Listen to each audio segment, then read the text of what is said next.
એટલામાં બનાવી ફ્રીઝરમાં સેટ કરી દેવાની. સાંજે બર્થડે હોય કે એ વખતે તમે કટ કરવું હોય તો આરામથી કરી શકો. પહેલાંમાં તમારે 2-3 દિવસ લાગે કે કેક બનાવો, પછી એના પાછું બેક કરો, બેક કરી પાછું ઠંડા જેટલી સંખ્યા આવે છે જેટલા રજીસ્ટ્રેશન કરે 4 દિવસ જે વધશે બરાબર છે એને ગવર્મેન્ટ સર્ટિફિકેટ તમને મળશે. એ સર્ટિફિકેટનો ઉપયોગ શું છે? કોઈ પણ વ્યક્તિ બહાર જવા માંગતો અમેરિકા, યુએસએ, કેનેડા, ન્યુઝીલેન્ડ ક્યાંય બી બરાબર ત્યાં સર્ટિફિકેટનો યુઝ થાય છે. તેના નોર્મ્સ પ્રમાણે તમારે ફૂડ લાઇસન્સ લેવાનું હોય છે. અને બીજી વસ્તુ તમારે અહીંયા રહીને એકલું કંઈ તમારે ઘરેથી કરવું હોય તો તમે એ જ વસ્તુ ફૂડ લાઇસન્સ લઈ અને તમે સ્ટાર્ટ કરી શકો. સેલિંગની પ્રોસેસ, સેલિંગની પ્રાઇસ તમે તો એક એટલામાં તમારે પાટણના હિસાબે પહોંચી જાય છે.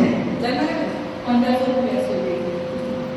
તો એ જ કેક તમે એ પાટણમાં એટલે પાટણ જિલ્લો છે બહુ મોટું છે માર્કેટ અને લોકો આ પ્રોગ્રામ પાટણ જિલ્લો નહીં આખું ઉત્તર ગુજરાતની અંદર ફર્સ્ટ પ્રોગ્રામ બન્યો છે.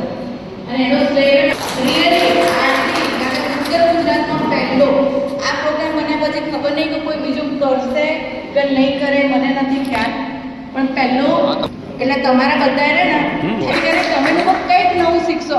ઇવન તમે ઘરે બને તમારા ઘરવાળાના લોકો ખવડાવશો ને તો બી પૈસા વસૂલ છે. 300 રૂપિયા એટલે કશું જ નહીં 4 દિવસના.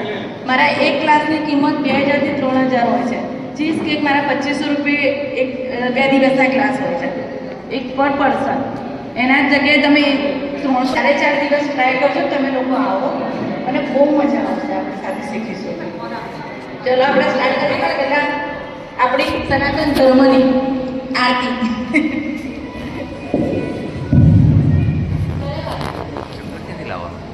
અહીંયાથી આગળ જગાવ.